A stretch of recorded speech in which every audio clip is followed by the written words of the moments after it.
Welcome to the Galen Trombley Show. You can find me on Facebook at Galen Trombley, on Instagram at Galen Trombley, and on YouTube at Galen Trombley. Spelling GaelanTrombley. Enjoy the show.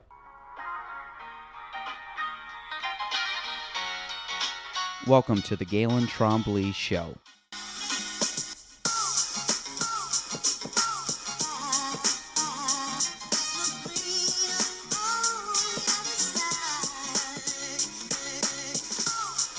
Good.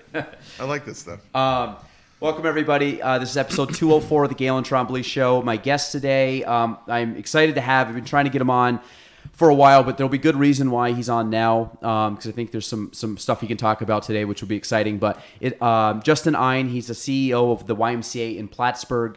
And again, I've gotten to know you a little bit more over the year, just being part of the board and stuff. But I know you guys obviously way more than I ever even see in a couple meetings here and there. So, but I'm excited to have you on. So welcome. Thank you. Appreciate it. Glad to be here. Yes, and anybody that does not know you, besides the CEO of YMCA, who are you? How'd you get here?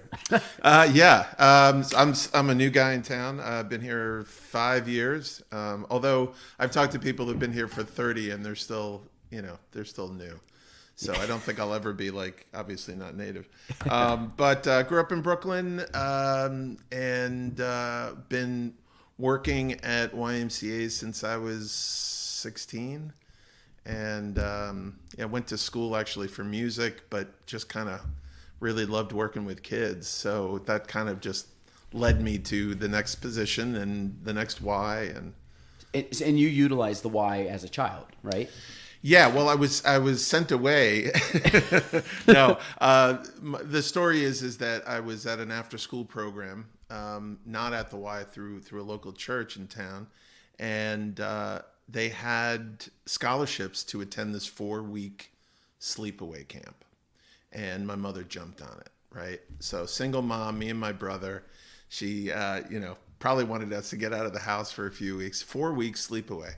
And so for the next 6 years, I got a scholarship to this camp. And it's up in the Berkshires, Camp Beckett. Actually, pull that closer to you, Justin. Yeah. How's that? Yeah. Is that better? Yeah, you're good. Sorry, keep going. Yeah, Camp Beckett. And I went there, and then it was really transformational for me. Not to get on a soapbox, but I was that kid. I was that one that, got into the fights and had a foul mouth and, was stealing and, all those kind of things. And I had a group of people kind of surrounding me at that point. A really cool camp director, Lloyd Griffith, who just took that extra minute to check in on me during the school year. How are you doing? And just kind of gave me that chance.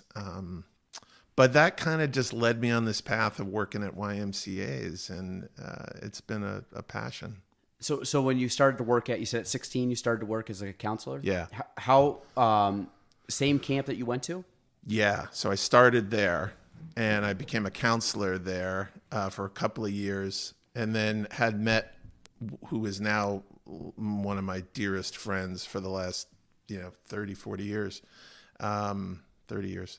And he left that camp and started another YMCA camp, and then asked me to join him. And then it kind of went on from there. And I worked with him for a number of years, still going back and forth to Brooklyn, during the year. So I'd go for the summer and just have a blast for the summer, work with kids, really creating a cool program. And then he moved on to another job. I popped into his job, and just kind of worked my way up the ladder. And how did you get up to Plattsburgh? Yeah, so my last position was just a short stint down in New Jersey. I was there for about 2 years working at a YMCA there, and I saw this opportunity. And I didn't know how far north I was going.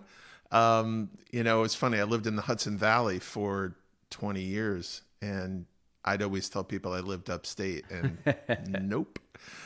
So it was, but I loved it. I fell in love with the area. I mean, how can you not? It's a beautiful area. The people are cool, and this Y was a really good move for me to help do some things. Now the area you came from, I'm assuming, was more congested than up here, population wise. Oh yeah, yeah. So- New Jersey is like per capita the most dense state in the In northern, it was northern, but was it northern New Jersey, like northeast, kind of like towards the city, or north? Because northwest is a little bit more rural, right? It's northeast, so I was in Wayne, New Jersey, and so it's not even an hour from the city. You could see this, you could see the lights from Broadway, so to speak.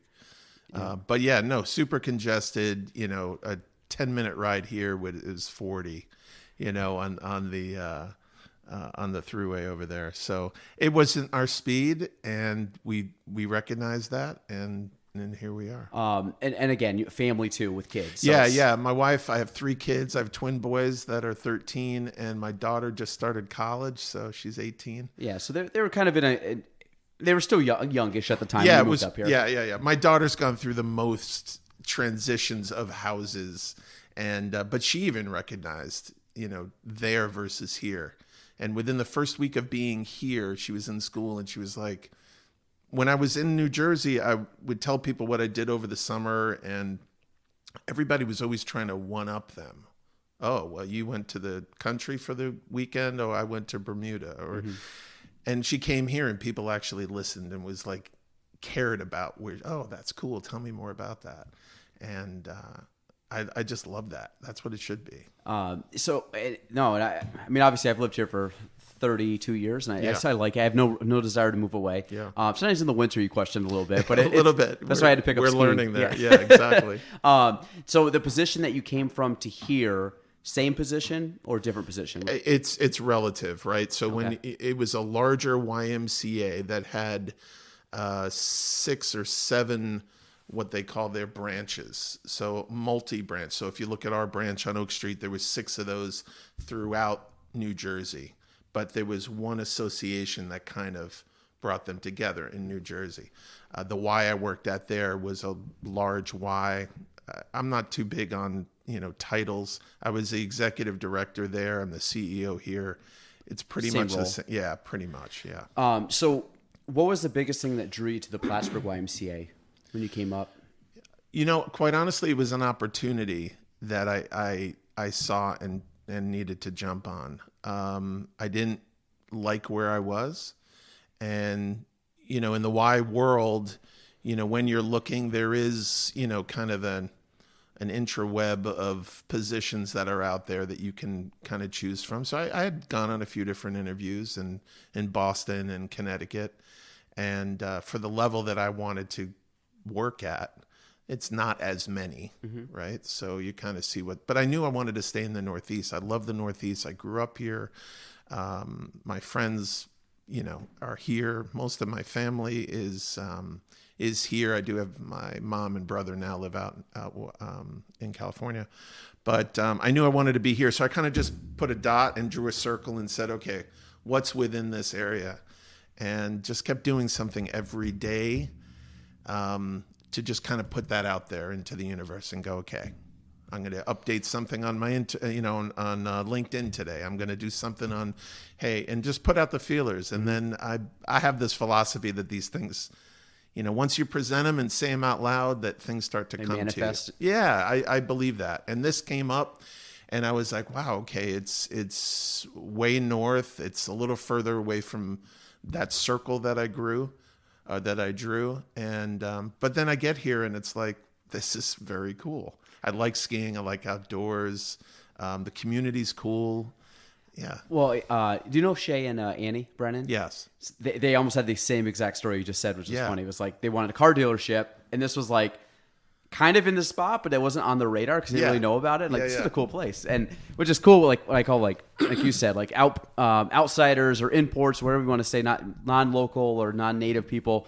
When they show up, it's to see them have that excitement that like I feel it almost validates the people that live here. Like if others come from outside or a big city, or you grew up in New York City, arguably one of the probably the busiest city in the world from just things going on, and to say like, no, this is actually a really cool place. Or when college kids come up and they decide to stay, it's like, oh, we've won over people with what we do offer. Yeah, and so the bulk of my career was in Kingston, New York, so in the Hudson Valley, so small New York's community. first capital. That's right, and the shortest throughway section in the country. It's like 3 miles, but it's considered a throughway. Okay. It's from the 87 into Kingston. Anyway, a little bit of tidbit for you folks out there. But so I'm used to these smaller towns and communities. So New Jersey was just just on steroids. But when you're dealing with in my opinion, you want to have that connection with your community really to be able to bolster everything you do. And that was really challenging in a very big city because you have so many other companies and agencies and what have you.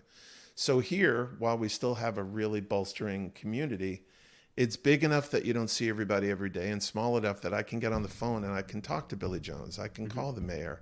I can talk to Mike Cashman or any of the number of agencies, Bernardi or JCO, and have a real conversation about partnership and what we can do. And so I really enjoy that. And that's been a big plus. Well, I think too, when you have a small area, like say the people you just named, I'm sure a lot of them have either first contact or second point contact with the YMCA in some regards. Right.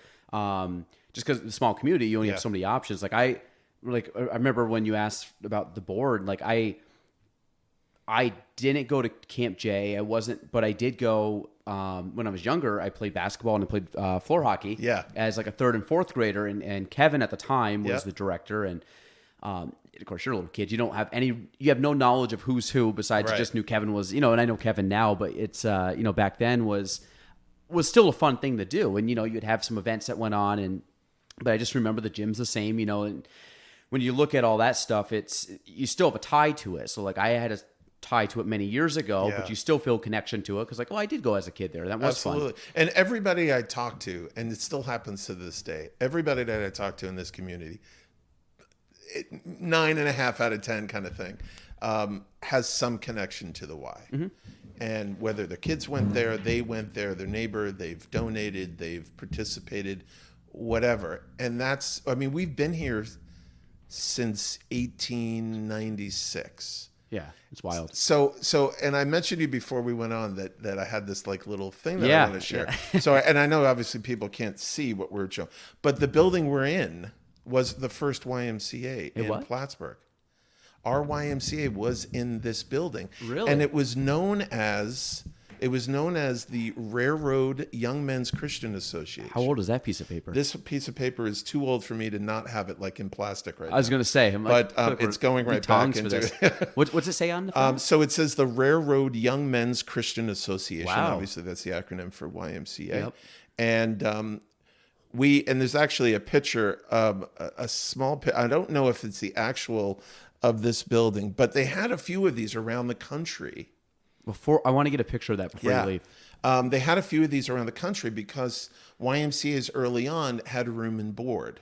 Okay. So upstairs, I'm assuming was. I would imagine upstairs there was rooms, people as they're traveling, they would rent out a room or whatever. There are a few Ys in the country still that have boarding and housing. But I thought that was really cool. We were, absolutely. Talking with the Historical Society about getting some photos and of the YMCA as when we're at Oak Street, when it was first built. But so we were first here in 1896, and then for whatever reason we must have grown out of the place, so we moved to Margaret Street. That's the first one I remember you telling us about. Yeah. In Margaret Street. And there's, I'm not going to say it right, but I think it's called Tierney's Market was the name of it. And I don't have a picture of the front of that building, but this is the lobby of it. And I'm showing a picture right now of just this beautiful inlaid wood, pillars lobby. It actually gives me Titanic vibes, like when they have the staircase scene. Yeah, it looks absolutely, just like that. So absolutely. If you could imagine that scene. So, and weirdly enough, there was beautiful. a fire there, and so we couldn't. What building was that, though? I think it's the Tierney's Market area. I'll have to get that, but So there was a fire there, and we needed to leave, obviously, and that's where we God, that's had beautiful. A local donor, who Loyal Smith, who gave the YMCA, and this is 1906, 1904, 1905 kind of thing. He gave the Y $30,000 to start a new Y, and $100,000 to continue it. So, and those dollars back then, we're talking in the millions, right? Yeah. Based on inflation now. Yeah, Exactly. Absolutely. So, and then of course, then it was, they built the, kind of what's there now. Is that the current building? This is the current building, and again, I'm showing an old shot it looks different. of Brinkerhoff and Oak Street. And obviously there's things built on. There's no pool in this picture. So right where you're seeing here is where the pool was put on, and then administrative offices down. And we can get a photo of this as well. Yeah. Sure. So that where your thumb is right now, that would be that's Brinkerhoff. This is Brinkerhoff, and that's actually the house that's Still just there. got sold a few months back. Okay. But So that the parking old lot's back Victorian- there. Yeah, exactly. So yeah, so my point, this roundabout way, the Y's been a part of this community for 130 years. That's crazy. And so everybody you talk to has some sort of connection. I wonder out of all the out of all local, like any organization, or like how many have lasted 130 years? Do you have any guess? I mean, I have no idea. Like how? I mean, you take like even like a United Way, or you take some of these old. There was something else I saw recently. What was the? No, it was Rotary. It was the original Rotary. It was back. I think they started in maybe early 1920s, late 19-teens. Right. And it was a group of like 15 to 20 like professional men that started this organization, which was Rotary. And I learned that why it's called Rotary is because they used to rotate where they held meetings, and that's why they called it Rotary.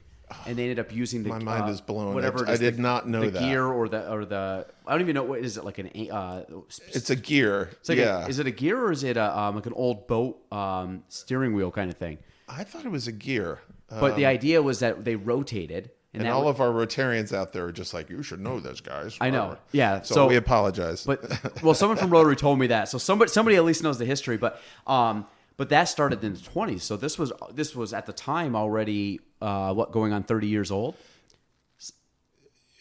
Yeah. Yeah, exactly. So I mean, to have something that old that's already 100 years old, celebrating it, and this was 30 years prior to that, like YMCA. It'd be hard pressed to find stuff that was longer than the YMCA. Maybe a historical society or something. Right.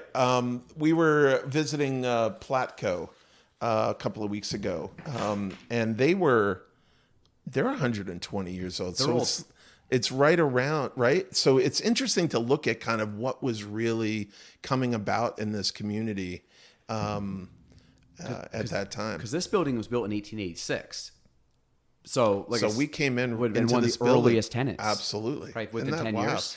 So, and one of my things was like, I'd love to there's got to be something, an emblem somewhere in some box in this building that's I'm sure. If you told Aaron, I'm sure if you go down in the basement area, there's some stuff. And but the crazy thing is, like, we had a leak here, and if you look up the insulation and the boards and everything, like at some point that must have been framed out. This was probably all open. Right, exactly.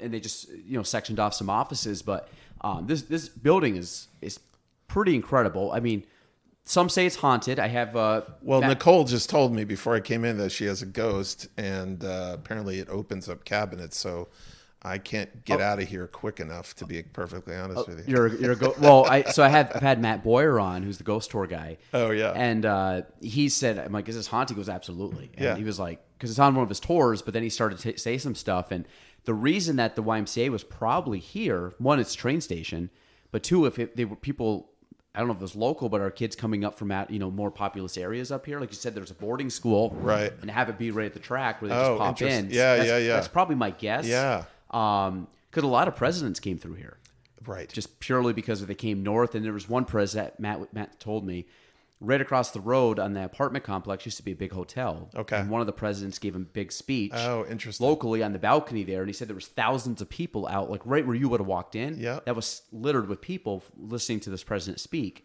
back in the like late 1800s, maybe early 1900s. Like Teddy Roosevelt came through here. Wow. So when you look at the Wow. history of the building, but it's cool that the YMCA was probably here as these presidents were coming through. Yeah, and it wasn't a standard thing for Ys to be in train stations, but there were several of them around the country. So it's certainly a unique situation. But part of the suffragette movement started up here, and I'm trying to remember the woman's name, but they had meetings at the Y. I mean, there was a lot of historical pieces. What's the history of the YMCA?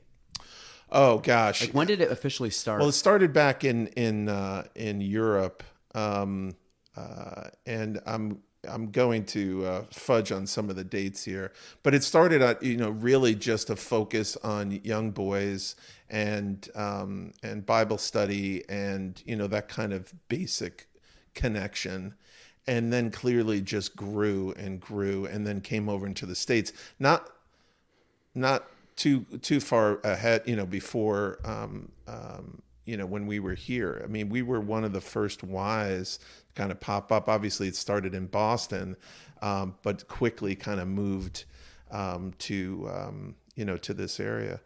And then, of course, Young Men's Christian Association, right? So it was obviously was male dominated, organization. And then slowly it started moving into like Tuesdays, women can come. But the guys would kind of, they would go swimming, and it was, no swimsuits, and it was just kind of open and free. And then on Tuesdays, they all had to kind of button up, and the women would come in, but clearly have grown so far beyond that male dominated, or kids, or young, Well, for I think that matter. Well, now too, it's more branded as Y. I mean, it's the YMCA, but you hear most of them referred to as like the Y. You don't really hear it too much as the YMCA. Yeah. So I mean, I feel like even just like a rebranding. I mean, even the logo was a Y. Yeah, so they rebranded. It's got to be 8 years ago. They rebranded because they were going around the country, and they did this survey, and they were asking folks, when you see this, and they would show them a picture of the Y logo, and they would go, do you know what this is? And everybody recognized it. I think it's like the second or third most recognized symbol in the world. Unfortunately, I think McDonald's is probably first. But when they asked folks about the Y, they said, what does the Y do? And 9 out of 10 people would say, there's a gym and you can go swimming. So there's a whole gym and swim mentality. Mm-hmm. And they realized that we were missing the boat on the whole charitable aspect of a YMCA, right? So we're a non-for-profit charitable organization. Mm-hmm. That means that we do things to kind of ensure that our community, everybody is welcome. So scholarships, access, equal access. So when they did this survey, it really kind of opened their eyes to go, I think we're missing the boat here. We really need to rebrand, remarket. And everybody, like you said, would talk about, I'm going to the Y. Mm-hmm. And so they rebranded into the Y. But you'll notice right on the side, it still says YMCA, next to the big Y. Because we were based in Christian principles. And, and those, regardless of whatever religion or non-religion that you come from, those morals and foundations of that religion are pretty important. Just be good to your neighbor, right? You can't say that that's not a good thing, regardless if you're Christian or if you're an atheist. You be good to people, and you help the other fellow. And, so there's all of these pieces that still kind of transcended through. So they did the big rebranding, and that's where we're landing now. Well, I think even the hard part is if you show somebody like what YMCA stand for, most people don't know what it stands for. Right. Even if you would ask me, I would I know kind of it's around Christian and men, but I'm like, then I'd have to really think about what it actually would stand for. Sure. I would say the average person on the street has no clue what it stands. A YMCA, the acronym stands for. I mean, just because we're talking the acronym, like the song YMCA, how did that become popular? Because you were involved with the Y when that song became popular, right? I don't think so. Isn't that like some of the seven? I'm not that old.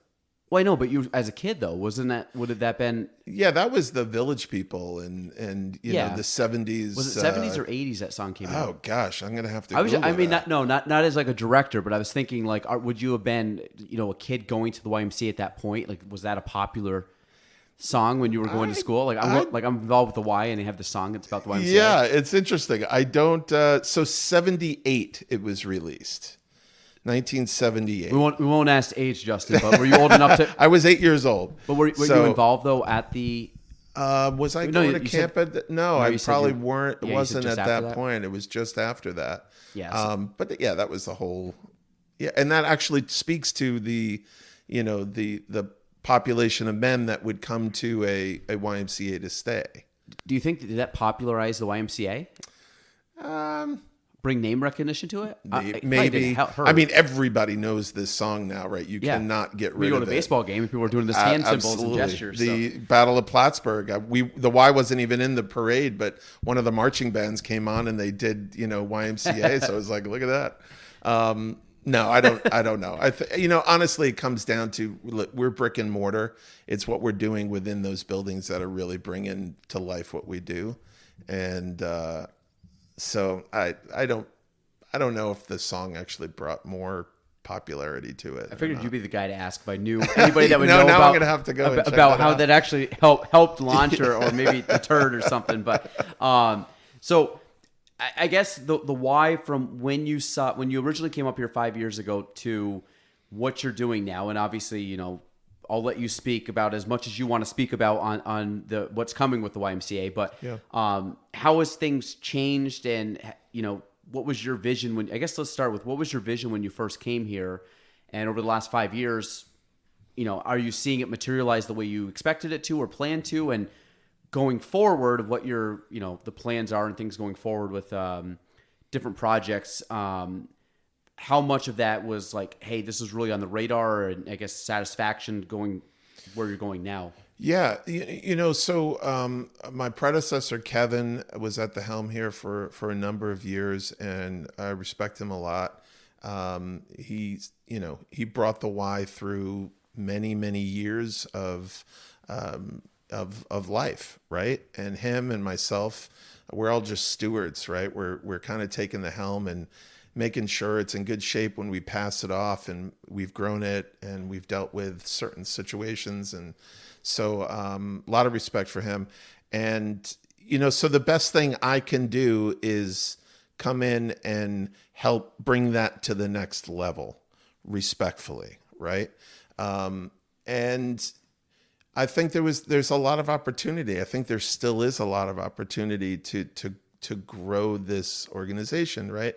So, and we have a lot of area of the North Country that is kind of these like mini deserts, if you will, where there's not as many services. You got to travel quite a bit to get somewhere.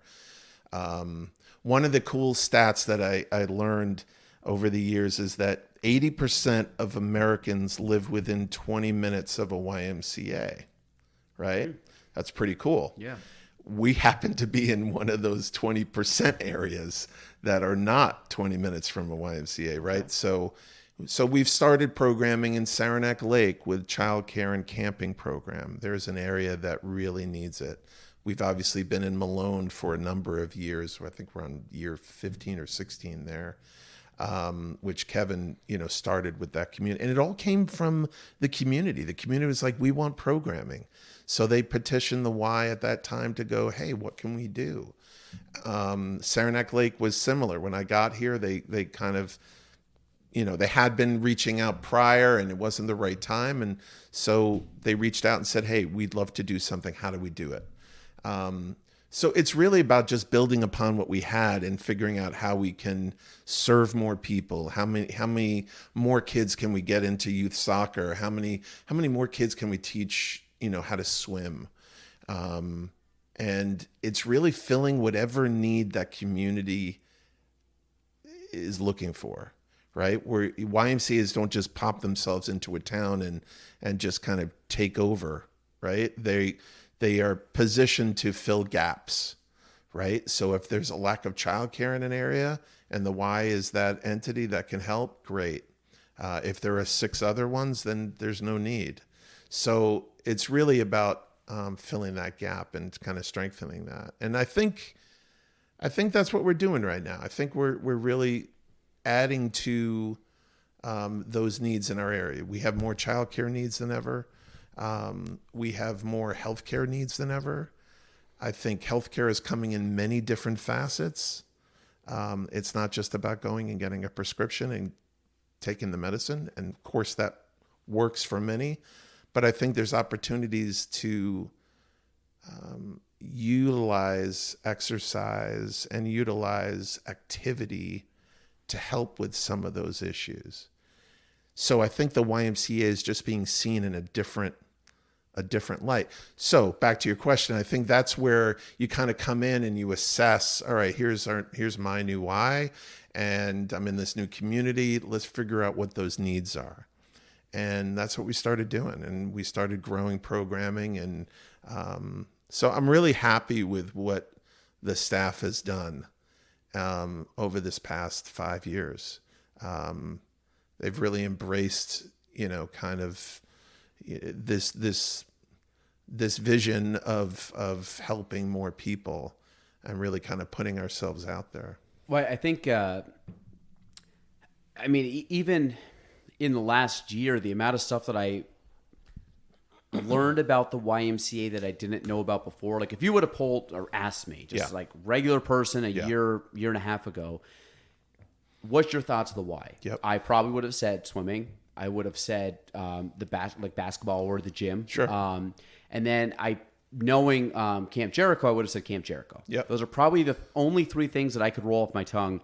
But I think I didn't know they had childcare. Yep. I did, and then there's other programs, like even just classes, like whether it's young children learning how to swim or older people coming in and doing classes for fitness. Like there's things that I didn't know as just a normal person. Sure. Where I find that if anybody goes and starts to peel back the layers of a YMCA, like you said, it's way more than a gym and a pool. Yeah. And I think, and a lot of it does come from the service aspect, where in my mind, it was like a glorified gymnasium when I was, growing up. That was like, hey, it's just a local community center that people could go utilize for a gym.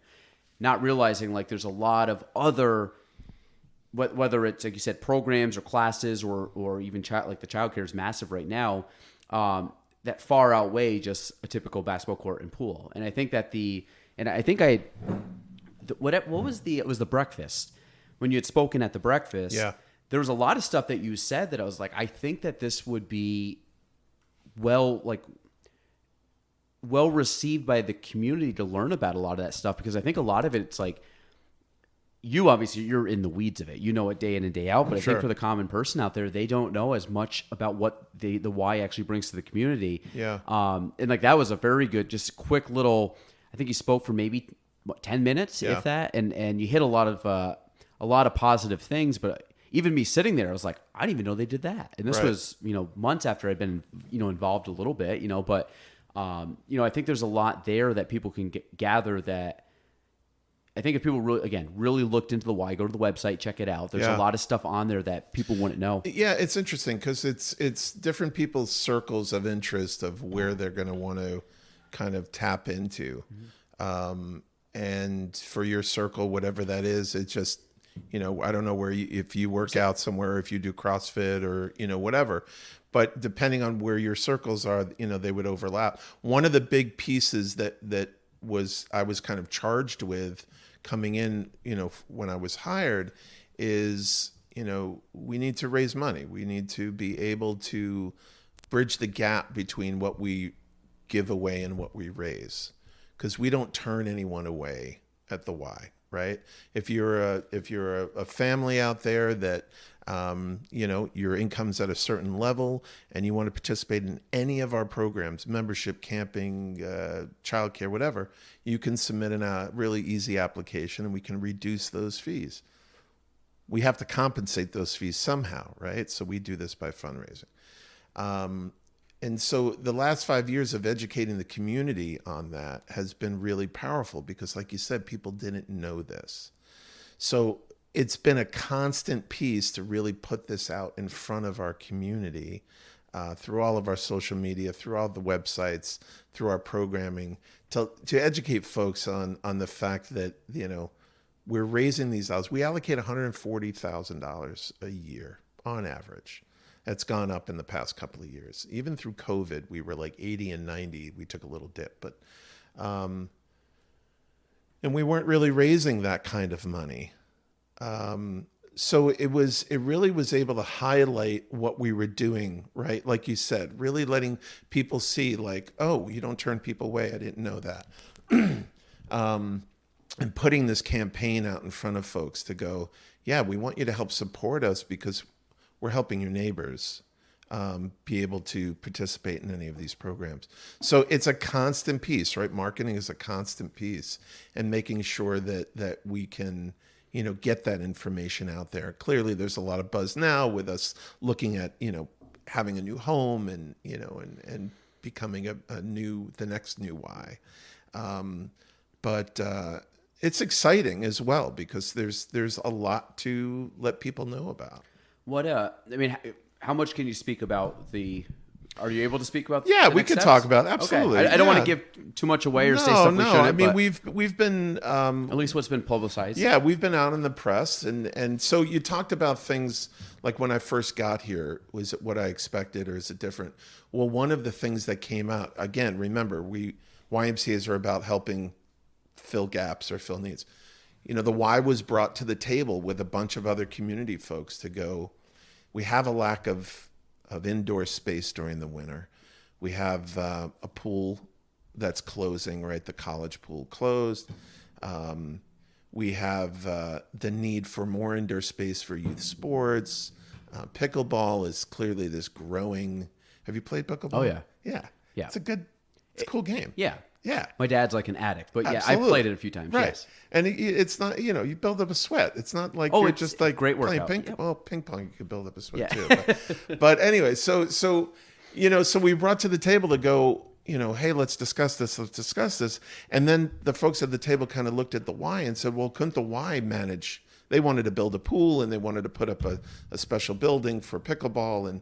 And my whole thing was like, you really have to have an overarching umbrella for those facilities to be able to be successful. You're not going to just open up a pool, which costs several $1 million to open up a pool, and be able to provide programming that will cover all of those expenses. So I said, you really have to have, well, what if the Y, you guys have an old building? What if you guys looked at, blah, blah, blah. So then we were like, oh, great. The Y comes with a bunch of resources. So we immediately started engaging our partners in the Y and going, this is what our community is looking for. How can you help us?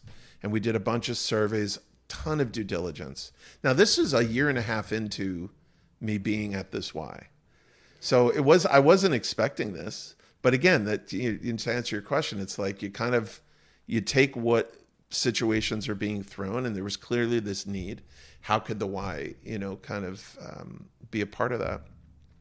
So we did facility assessments.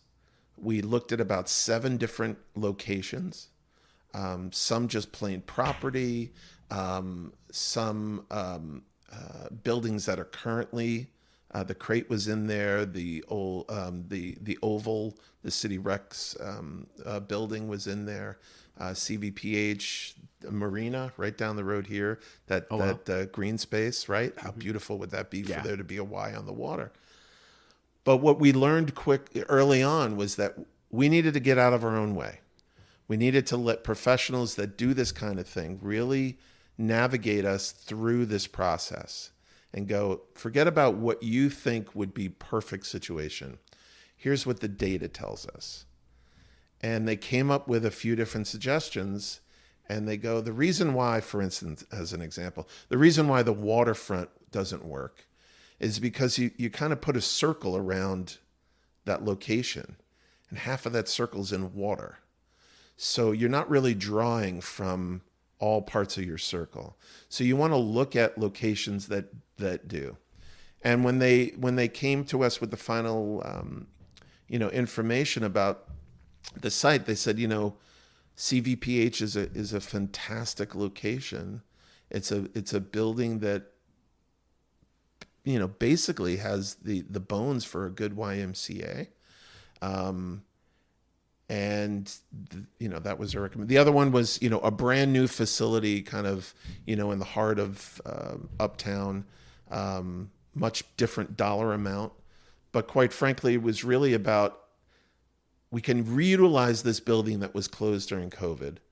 And how great would that be? Mm-hmm. And we had a lot of positive feedback on that. And so that's kind of where we're pushing. The plans for the building look really cool. Yeah. I think, and like I said, we've seen some doctored stuff that you've showed us, but yeah. Can you talk a little bit more, I guess, about what it looks like now, kind of to where the vision's going to go? Yeah. So YMCA's, I believe, are completely built and are successful on partnerships and collaborations. You don't do anything in town without partnership. That's just my feeling. And there's many agencies that do that. JCEO, Nicole, is all about partnerships. United Way, all about partnerships.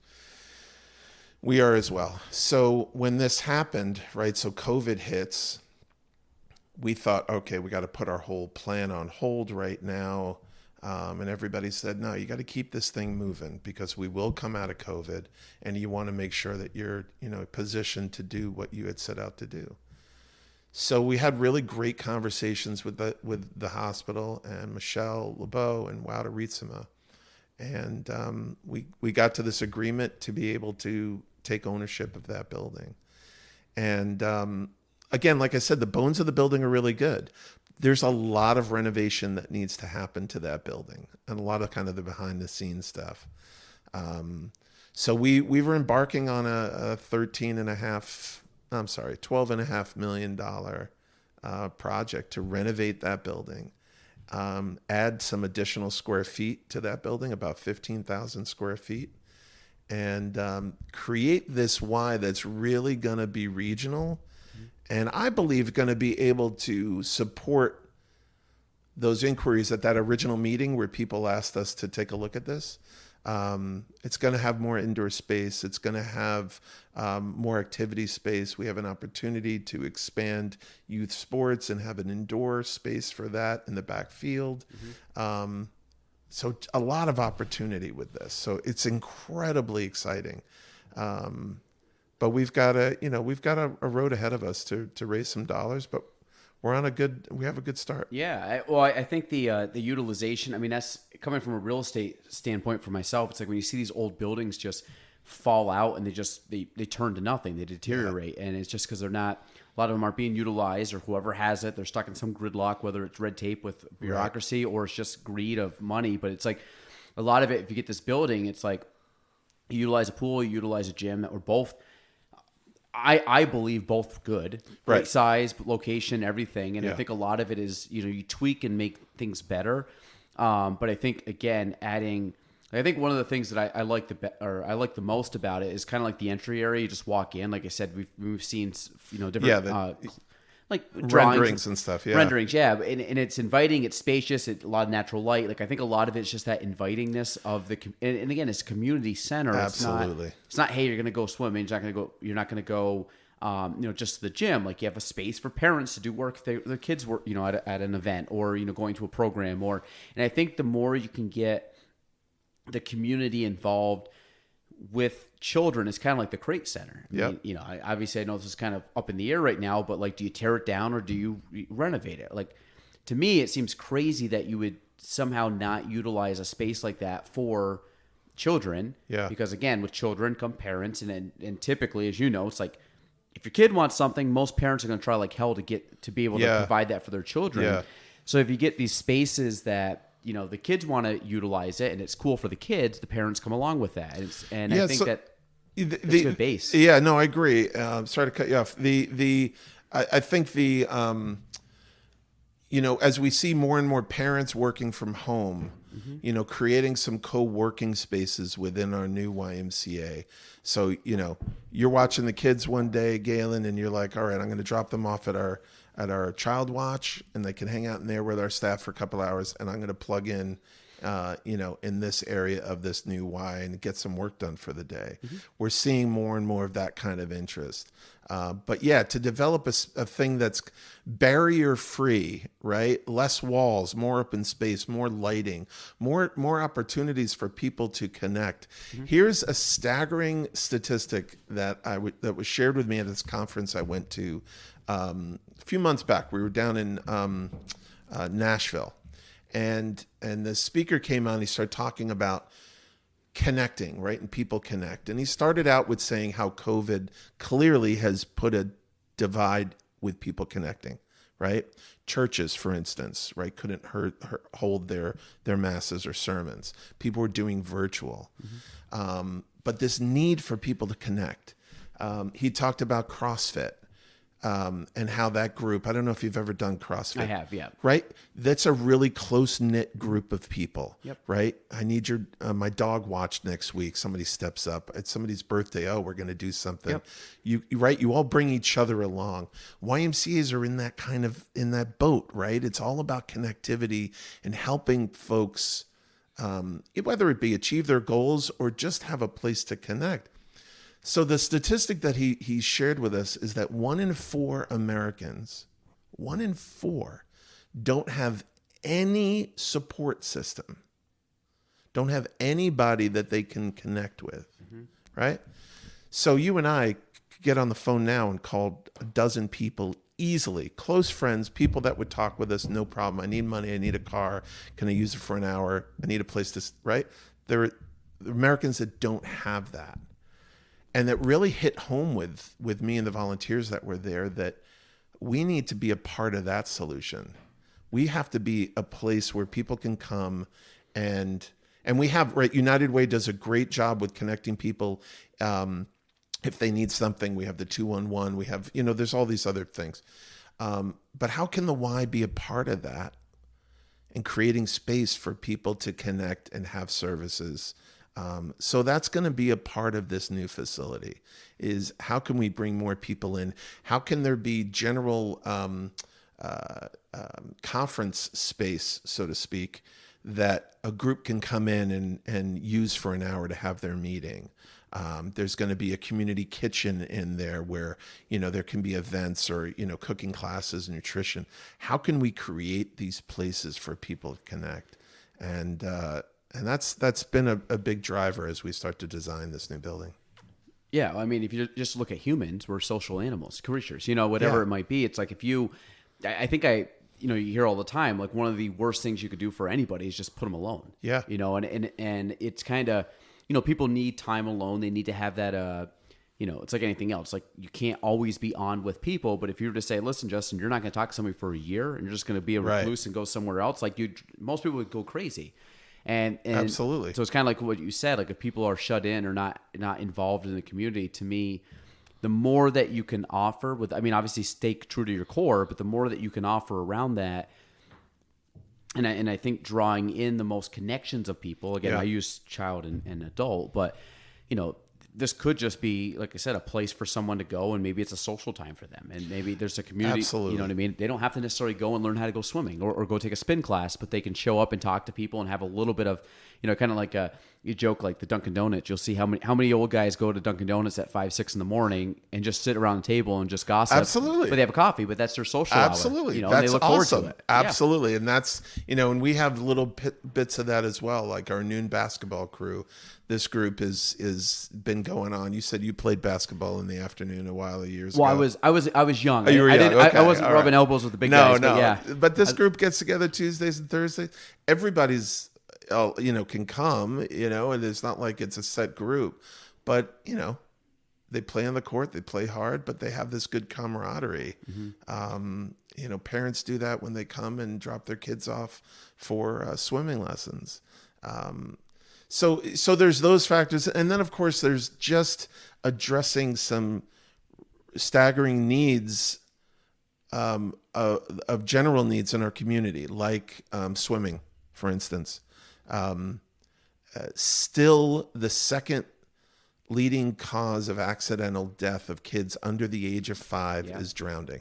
Yeah. Right. we live next to this massive lake. We have ponds every time you cross the street, right? I mean, there's just so many in our community. We don't want to be that statistic. So the Y is really positioned well to teach these, we call them swim lessons, but it's really these life-saving skills, right? You have young kids. And when you go out to a pool, I know with your young age, get the kids in swimming, right? You know, you're going to be right there with them. But how can we teach kids as they're getting older, like making sure you're going out with a buddy, making sure you know what to do if you're in trouble, how you can quickly get to shore, you know, what to do in an emergency, how to call 911, you know, just different things that we need to do and make sure that everybody. I am on a mission to have every first grader, second grader, you know, get a swim lesson. And how can we make that happen? So the new facility is going to have a brand new pool. We're going to refinish a lot of what people are used to seeing over in that building. But just so that people know, it's not a turnkey operation. It's not like the hospital can just hand us the keys and go, great, yeah, and then we're opening up tomorrow. I think a lot of the community thinks that because before COVID, they were there. There's just a lot that has to get done. And we want to ensure that when we go into our new home, that we're not saddled with a lot of deferred maintenance. And, you know, we have old HVAC units and such. The HVAC, I was going to say, you have some stuff that people don't, like people typically look at the basketball courts and they look at the equipment. It's right. Like, well, there's some other important things. You want to have good air to breathe in this place. Absolutely. And the pool, we really are going to highlight that pool. So when you walk into that Y for the first time, you're going to see the pool that currently has a little more walls around it than will be there. But natural lighting, really just making this beautiful, inviting space, family friendly, making sure that we have locker rooms that are really geared towards like tracks and stuff too.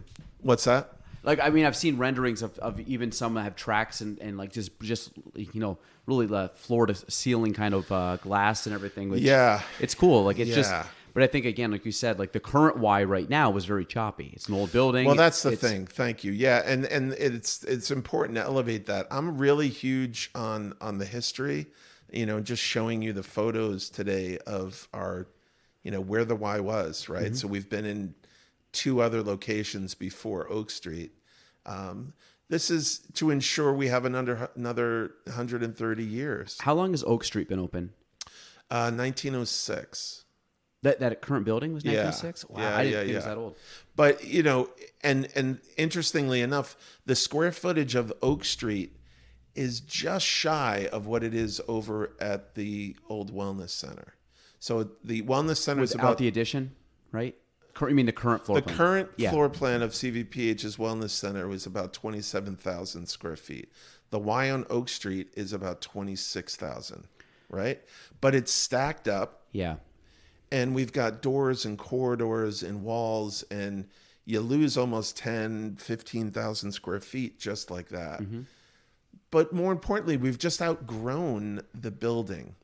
Our membership has grown substantially, even through COVID. We have maybe 30% more members than we did from 2019, which is our last normal year. So we really need to be, you know, purposeful about what our future looks like. I will say it is incredibly important to the board, to myself and the staff, to honor the history of the Y in the community. So we're going to make sure that we do that at the new place, whether it be with photos or, you know, a history wall or a piece of the old Y or something of that nature. Take out the center court emblem. Yeah. So, but that's really important to us because it has been there for a long time. And, you know, we just have to make sure that we are doing the right thing to keep us there for another 100 years. Well, like you said, it's about change. It's evolving. You know, if you stay static, it's like anything else in life. You stay static, you're not going anywhere. You know, and I think we're social, but we're made to move. We're made to change. And I think that, and you know, you take a place like this that affects a lot of people, affects the community. Yeah. And you need, like you said, you need partnership. You need a lot of hands invested in this. But I think the change aspect, like you said, the current building gets you so far, and then you have to say, okay, we're going to take that investment, we're going to be able to level up, and that level up is now going to create more opportunity and more an ability. So, Absolutely. hey, maybe 50 years from now, we're talking about the next stage that's growing off of this stage. And you're like, wow, we were able back in early, back in the 2020s, able to do this massive thing that now, the 2070s, like you said, the next generation is, and the good thing about the space, there's room to grow off of that too. It's not as congested in a good way. Right. I should say not bottleneck, but there's not really any natural boundaries that are going to stop it from growing. No, and we have enough room. So like I said, we're going to put 15,000 square feet onto that current building. So we're going to be somewhere up around 45,000 square feet. But we've got more parking there, which will be fantastic. Yep. And then I think there's opportunities with those fields in the back to continue to expand and to have more programming, sports related, indoor structure. But I also wanted to touch on one thing, because recently you gave that presentation at Rotary about real estate, Yeah. and I told you, I said it was probably the most I've learned about real estate, and the fact that I understood it. Retaining it is another situation, but your business does deal with economic development, right? Because more people you want to bring into town, the Absolutely. housing market, right?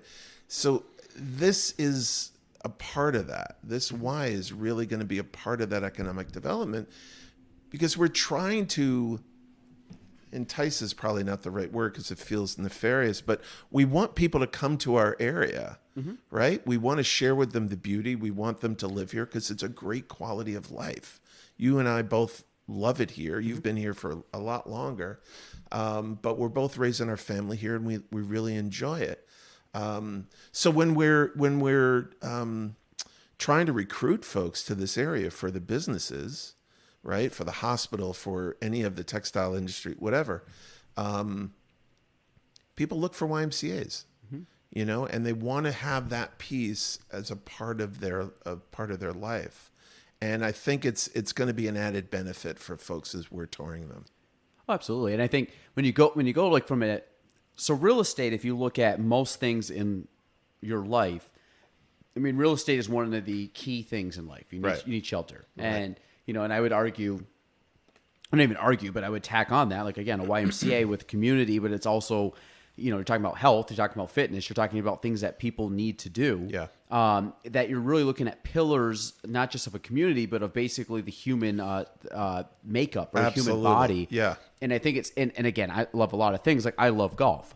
Golf, I don't think, is as much of a necessity as certain things in life. If you really had to strip everything down, right, food, shelter, right, absolutely, working out. I mean, these are core things. You're taking care of yourself. So, but when you look at a community needs one. You need jobs. You need opportunity. You also need recreation. You need things to do. You need attractions for people to want to live there. Right. Most people don't like.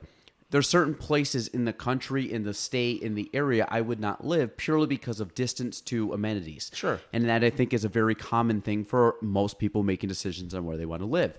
If you have a place, especially I'm a very pro Plattsburgh person. I think one of the benefits of Plattsburgh and people that come here, and I think yourself and others that look at it and say, hey, Plattsburgh's not that bad. I think that people see the opportunity of Plattsburgh, and I think a lot of it is, you mentioned, hey, I can get on the phone and call, Billy Jones up. I think the idea that we're still at a very grassroots level in our community, sure, where you came from a bigger area, where you trying to get to that, you were levels and levels deep from getting to people that could make a difference, not because you weren't important or your organization's not important. It's just purely the size and scope. Sure. I think something like this, when you talk about partner agencies and you talk about, the United Way, and you talk about JCO, and you talk about the Y, and you talk about even just the public sector. Yep. They all have to come together and like you said, partner together, but everybody's got to be rowing in the same direction. And my favorite quote was, "A rising tide raises all ships." Yeah. Our area epitomizes the idea that to raise the level of the water for everybody, we all have to raise each other up to get there. Yeah. And the Y, because it does bring so many things together, is like in the crosshairs of many different entities or people that have a lot of interest can intersect that. Agreed. And that's something that, whether it's amenities, whether it's just things to do, whether it's people coming from out of the area that recognize, you said it's it's third most recognized logo. Yeah. Someone coming from a different area says, hey, I actually am at a Y in, Illinois, like this is great, or Chicago, now I can come here. Yeah.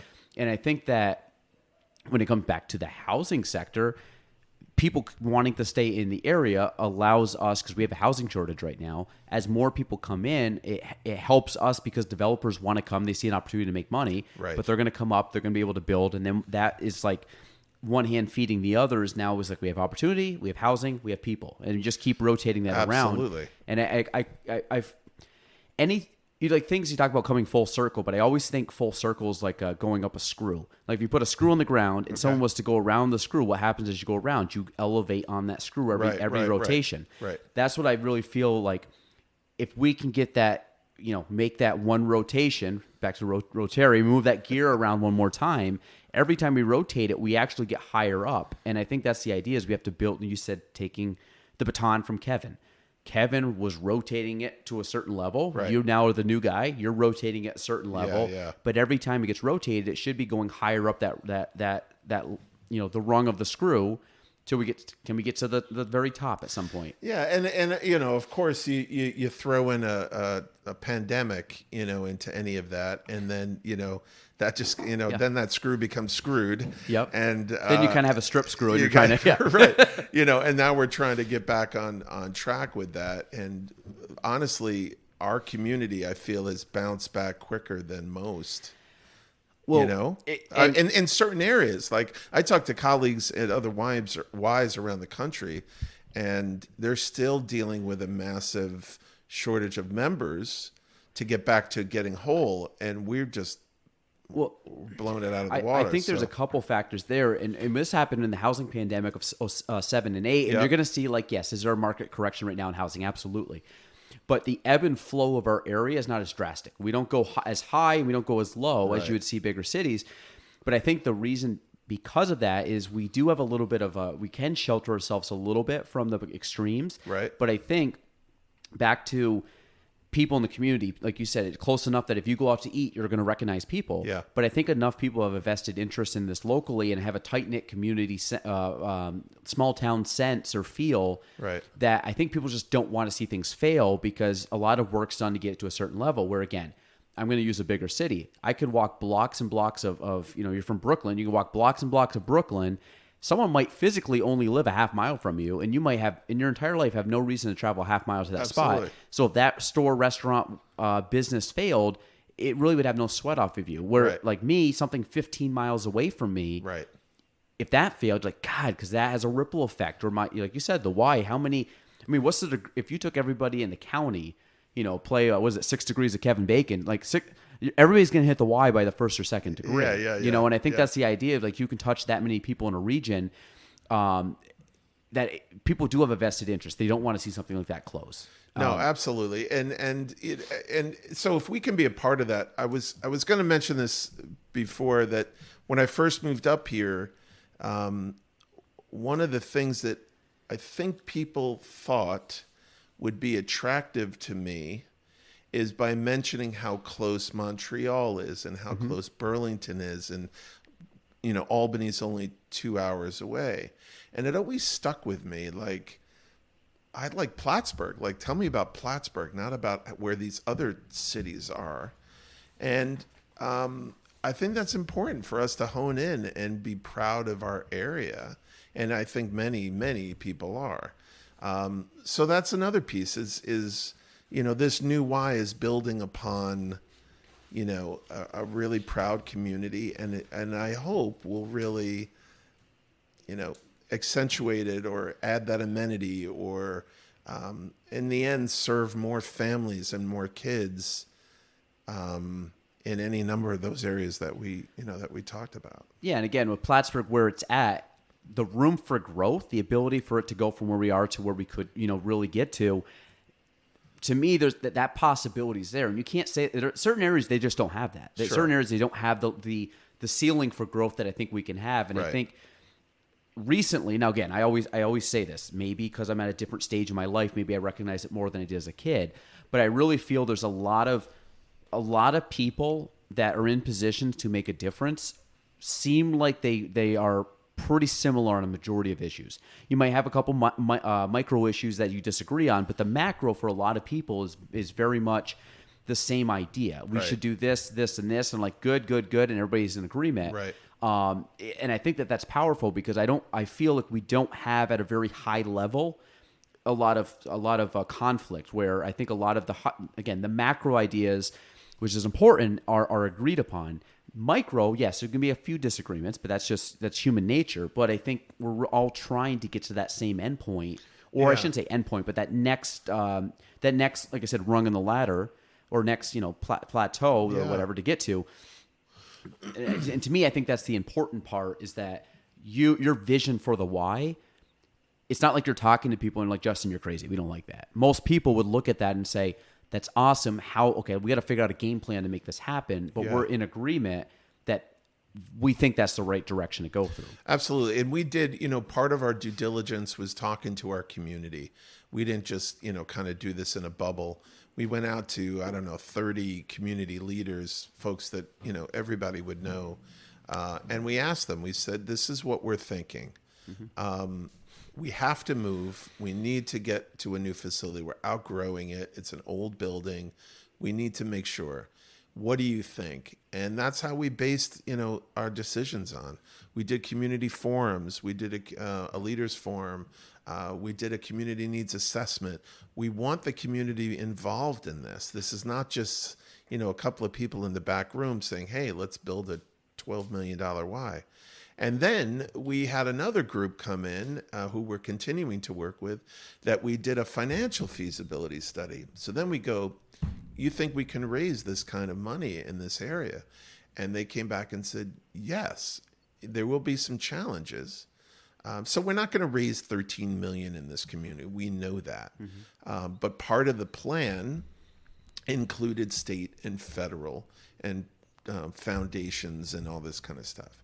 So we're off to a good start. We got, the support of Schumer early on, $1.9 million towards this project, which was just unbelievable, fantastic. And then only just a couple of weeks ago, the Speaker of the Assembly, Hasty, and Billy Jones presented us with 1.3, up from 1 million during the presentation, which I've never seen before. It was like nice gift. I told the speaker, I said, I really don't want you to leave right now because it seems like there's a lot of money here. Yeah.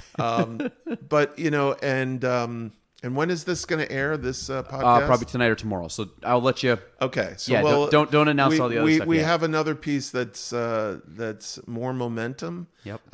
So each one of these clearly helps the energy and reaffirms that we're on the right track. We're going to be able to do this, and it's going to just be a fantastic piece for Plattsburgh. And quite frankly, I think we deserve it. We have a beautiful area. This is not something that's just being given to us. We're earning it and working for it. But we need to have those type of services in our area that can reach out regionally and help many areas. So I have a couple things. Reading, a little bit of background on you that I kind of want you to expand on. Sure.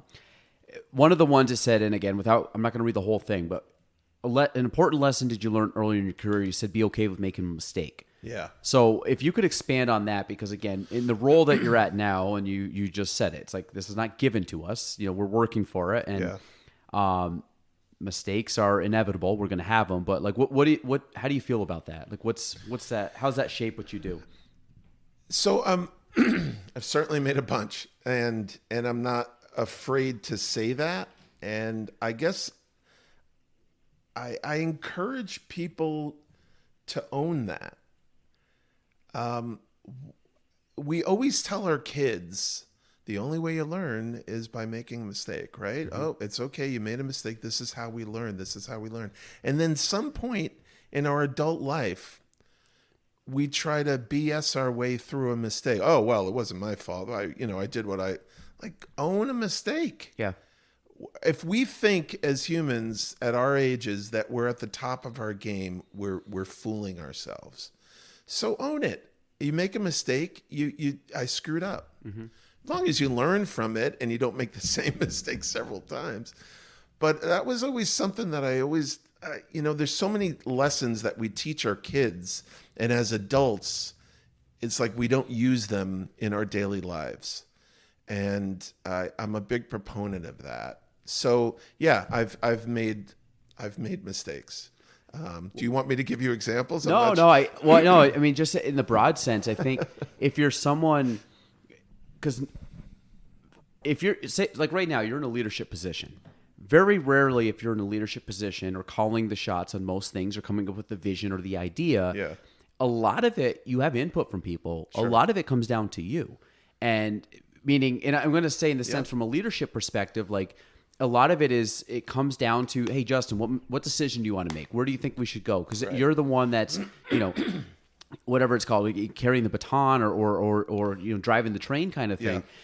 The idea is like, you don't have a playbook. You have ideas. You have mentors. Yeah. You might read stuff. You might learn stuff. You try to kind of like, I'm big on reading, but I like to read from people that have already done what I want to do to limit my learning curve. I'm lazy. Like I want to have a fast track. So I put the time in to learn, but I think that the idea is I'm going to make mistakes, and a lot of it is you have to then take knowledge and you have to then try to implement it. You have to take action on it, and not everything is going to go perfect. And I think in a leadership role, if you said to someone, "Hey, this is what we want to do, so I want you to do X," that person at least has a little bit of direction as to what to do. And if they make a mistake, they at least know the guidelines they're playing in, and they might know your expectation and everything else. Yeah. Nobody's giving that to you. So you're playing kind of with a very blank canvas and saying, I'm putting a lot of effort and mental strain and energy into coming up with this vision and game plan. And again, I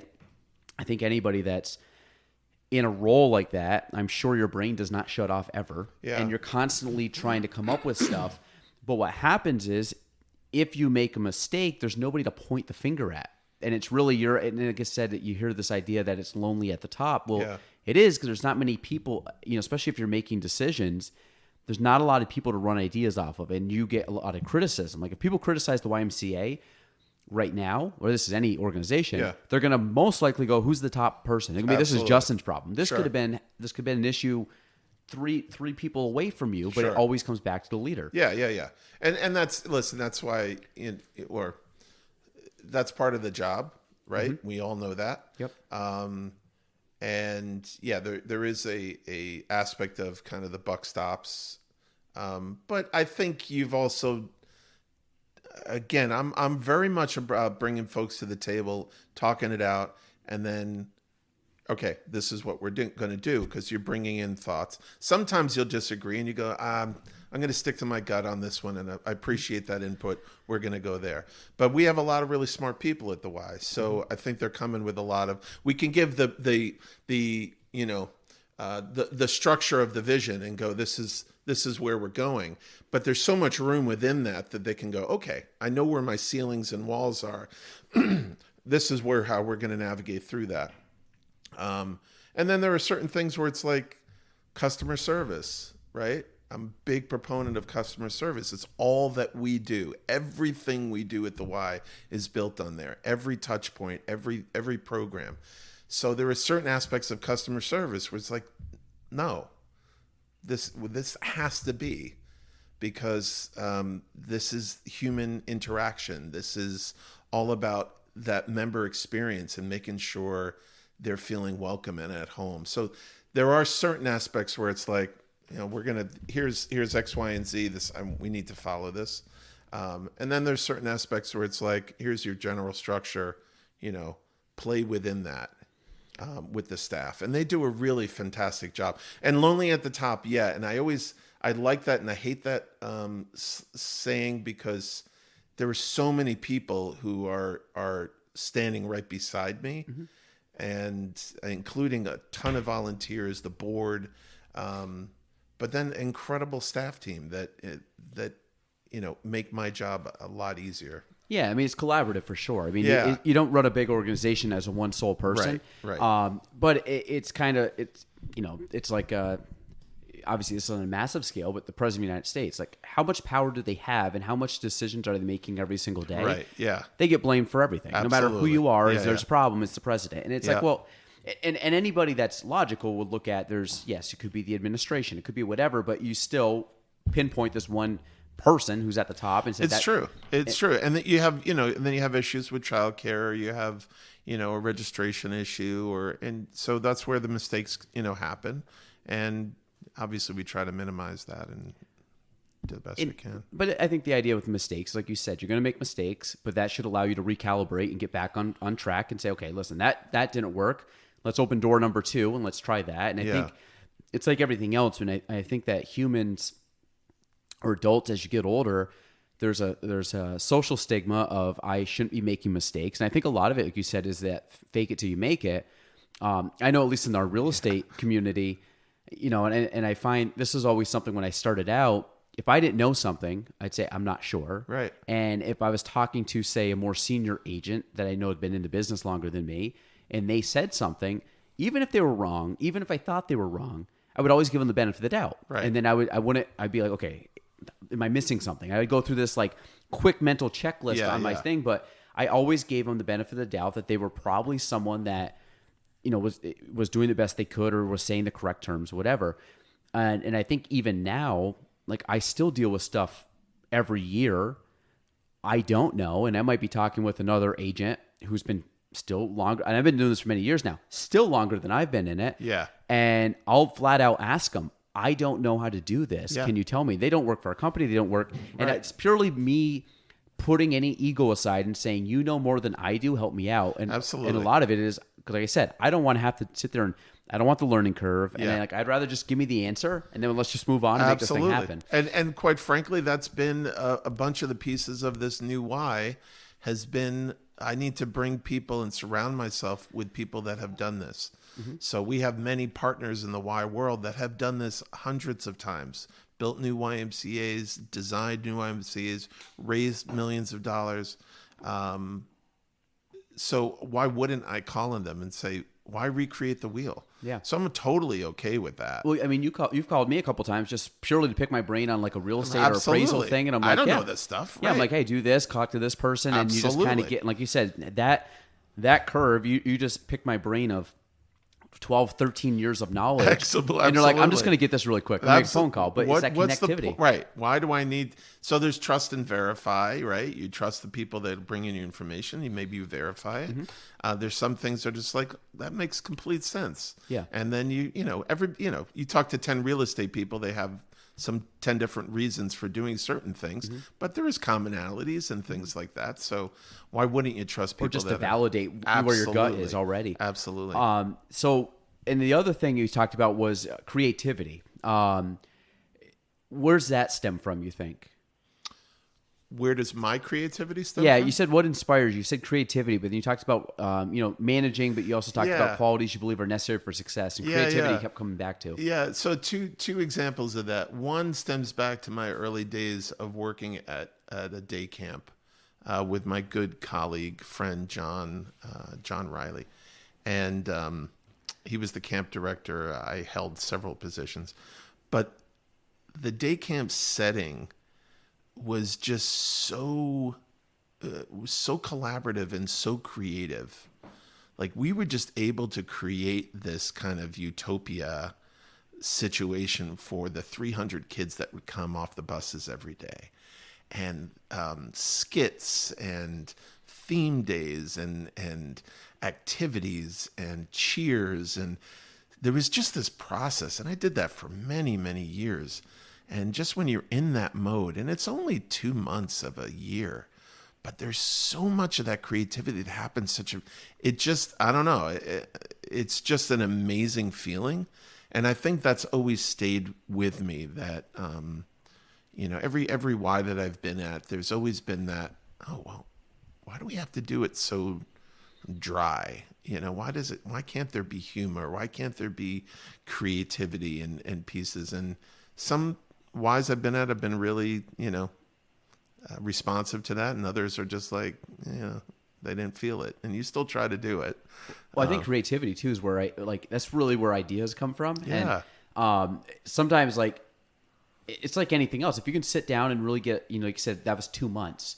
Well, your first week versus your last week, you're on a totally different mental level with the creativity because you're just in that mode, and your brain's been able to, but your mind and thought has been able to develop in that time frame. Yeah. And like I always, it's called they call it deep work. It's like if you can sit down for 10 minutes, well, you can only get so far. If you could sit down for 10 hours and just think and really plan and get in kind of like this headspace, a lot of cool ideas develop from it, but it's creativity. It's kind of thinking outside the box and asking big questions and asking all these things to really let your mind expand and conquer whatever you're doing. Right. But I think the creativity part of it, obviously there's a level of creativity to the new Y. Like that's absolutely, like you don't just, it's not like you just hit a button and they shoot out some cookie cutter thing. It's like, no, how do we and what are we going to put in that space, and how is this going to use this? Right. It's not cookie cutter. So it's still developing, right? We have some schematics and we have a good form of what we want this new Y to be,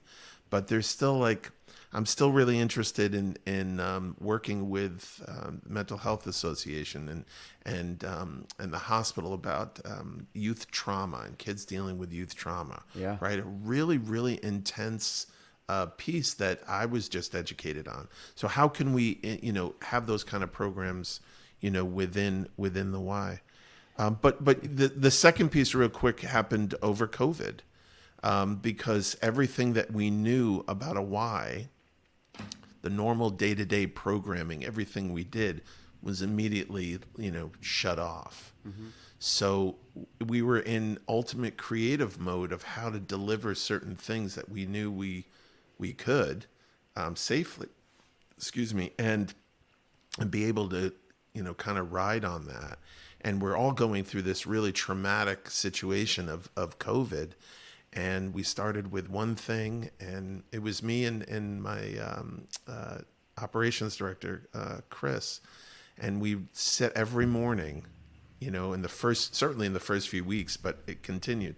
But it was just like, okay, what are we doing today? Because there was new stuff coming out from the state and CDC, and we're like, okay, we got to do this, we got to do this. We had childcare up and running in 7 days, in like 3 or 4 different locations. So it was like, okay, we got that done. Now what can we do? Oh, youth sports. How do we do youth sports? Then we had 250 kids in youth sports. Okay, how do we do camp?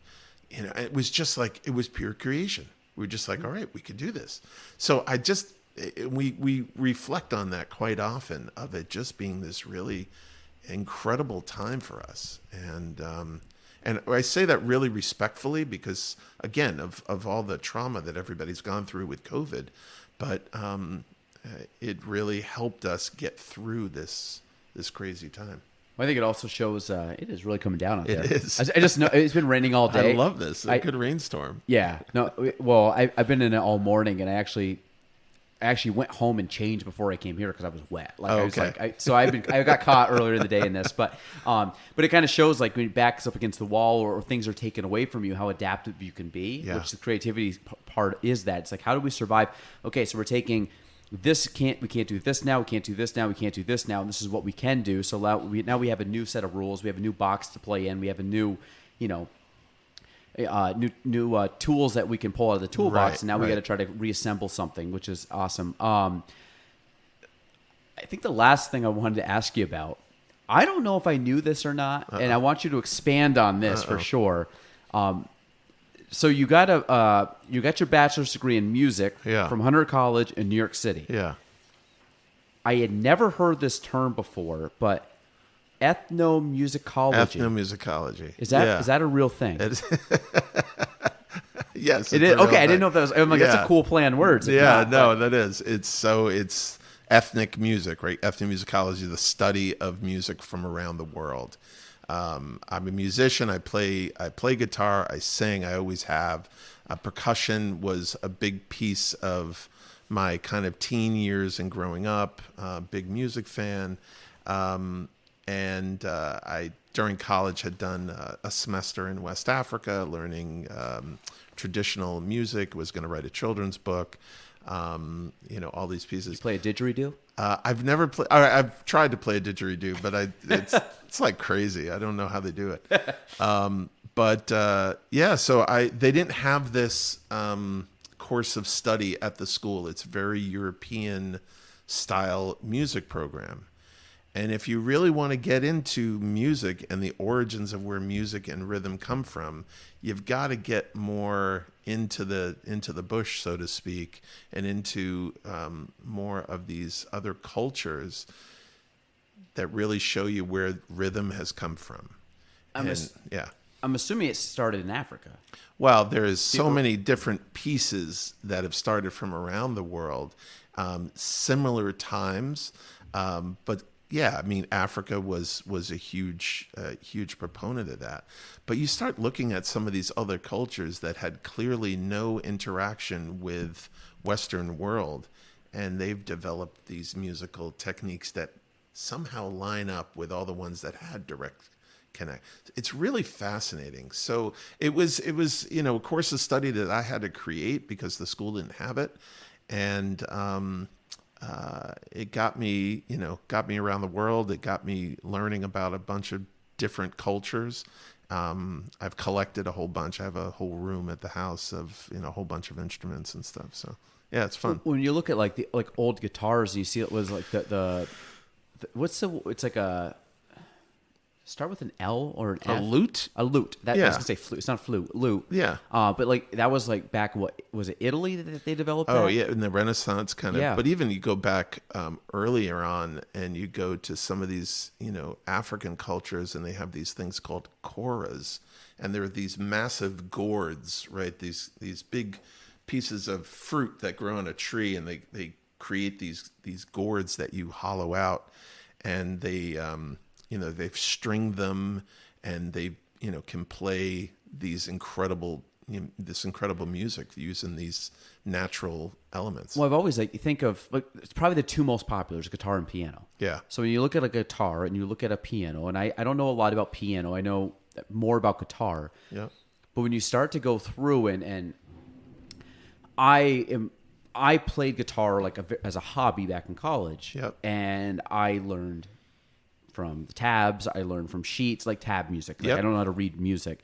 But when you start looking at the theory of a guitar and the root note, and then you start different parts of the neck and different scales and everything else, Right. It's a language on the neck of a guitar. Right. Same thing with piano. When you start going through the scales and you start going from just like was it 88 keys and the 88 are the white keys, not the black ones like the sharp and the flats. Right. No, it's 88. Including those? Yeah. Okay. So, but you start I only know sharps and flats, very rudimentary. Right. But like when you start talking about scales and things, like it's a complete music. It's a language, and it's the universal language because you play piano and it doesn't matter. Everybody can speak piano, absolutely, or speak music. Yeah. But when you start taking that, like who came up with the scales and who came up with do re mi fa sol la ti do, like you have all the scales going up. Yeah. Well, then you look at a piano is a perfect example. Is it a stringed instrument or is it a percussive instrument? Yeah, true. Right. You have the strings in there, but they're hit with hammers, right, on the inside. So, and there is relative instruments like that in third world countries. Different types of xylophones and pieces where I believe all of that kind of stemmed from.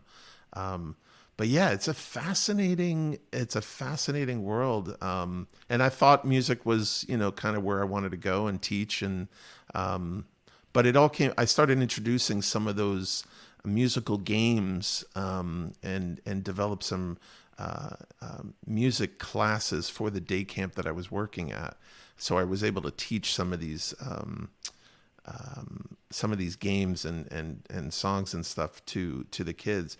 But it always came back to I really just enjoyed working with kids and with people, and that's kind of what veered me away from going into it as a profession. And now, the profession for music, was it more for teaching, or was that like the end goal? I thought that's what I wanted to do. I thought I wanted to be in front of a class and teaching. I had some really fantastic professors in college.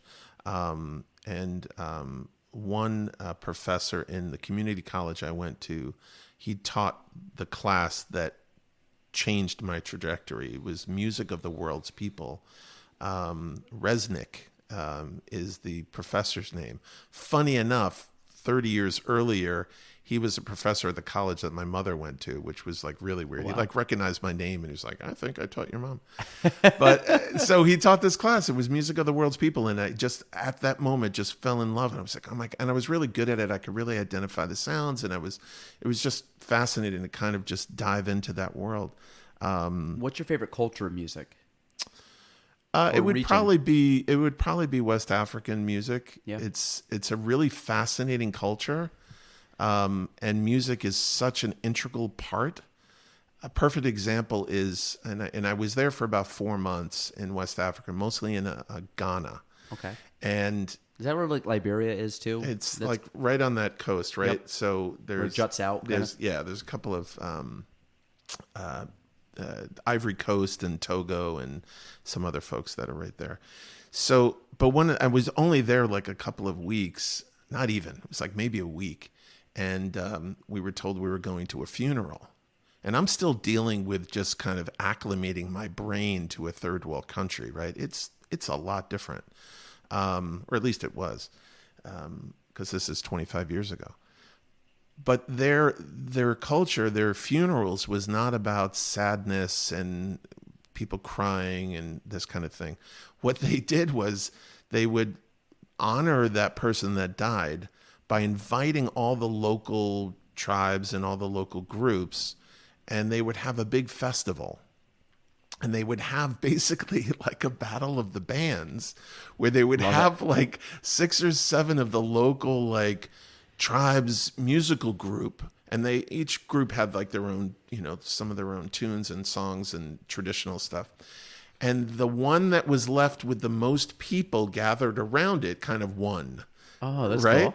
So I didn't know this, and I thought I was just going to a funeral. And I was like freaking out, kind of just like, feels really weird. Yeah, I don't know the person. Yeah, this is right. Yeah, But you get there, and there's just hundreds of people, and there's good food, and they're honoring the person that died, and then there's just like all this incredible music going on. So you just kind of get into the flow of it, and it was pretty incredible. well, I think the teaching aspect too. You said like you wanted to become ideally a teacher. You'd work with kids in like a teaching role. You're a counselor. But then I think again, like I went to college not knowing if I was going to be teaching or business. I decided to go to business, but at the time I kind of scratched my teaching itch. Not necessarily the teacher sense of like standing in front of the classroom, but teaching someone else. Sure. I coached for 8 years, so I was able to at least expand some knowledge on somebody else, and then. That's why I think I like the education aspect of real estate a lot too, because to me, it's like if I can learn something and teach someone and kind of help bridge that learning gap, where I think a lot of what you've said too is taking everything you've known, whether it's directly with students now, whether it's with coworkers, whether it's, just in general, kind of the greater Y community, you're still acting as some type level of mentor teacher. Yeah. So it's like you still get to scratch that. Yeah. And student for interest. that matter, which Yeah, I really want to highlight as much as possible because there are so many community leaders in this community that I go to a meeting or I hear them speak or, Rotary is a great one. Nicole with JCEO, John Bernardi, even, Gary Douglas, you pick up these things and you go, oh my God, that's such a good way to look at something, or, oh, I should try that. So it's teacher and student at the same time. Yeah, we live in a pretty cool area with some good people. Yeah, so, we do. But Justin, we'll wrap up there. I think what's to come for the Y is going to be very, very cool. And like I said, I think as more stuff becomes public, and I think a lot of it, are you good at keeping like secrets, like in the sense of like, present ideas for Christmas and stuff from your kids? Because I feel like this is like you're like waiting for Christmas to like let everybody unwrap the gifts. And you've been good. My at, wife is horrible about it, and there was a couple of years where we wouldn't even make it to Christmas.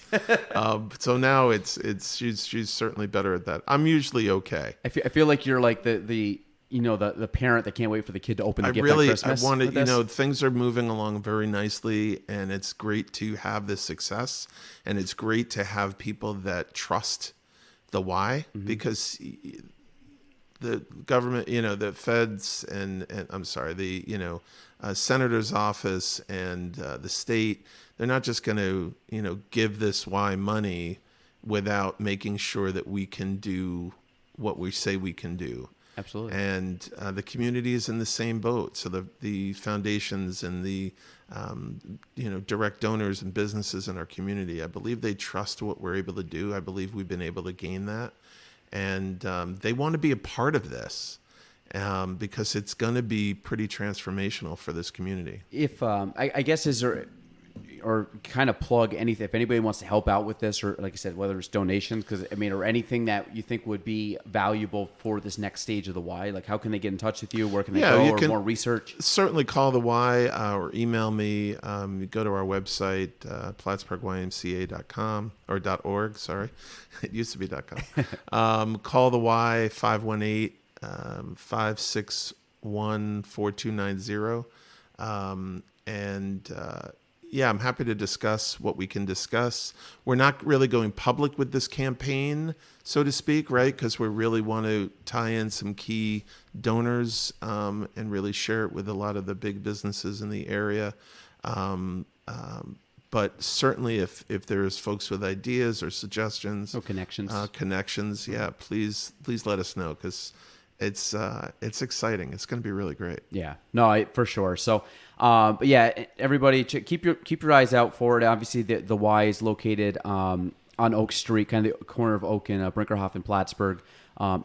Been there for almost 130 years now. That's so, right. But if you want to check it out, there's plenty of programs, and I think most people listening, just go to the website and really see all the options that you can get there, because I think there's a lot more going on, I think, than you would actually realize, I think, on the surface. It's more than a pool and a gym. So, but if you guys can check it out. But again, Justin, I appreciate you coming on. Thanks for having me. This is great. I'm glad we were able to do it. So this absolutely. Is, but yeah, I definitely look forward to what's to come. But we'll end there. Again, this episode 204 of the Galen Trombley Show. We're out.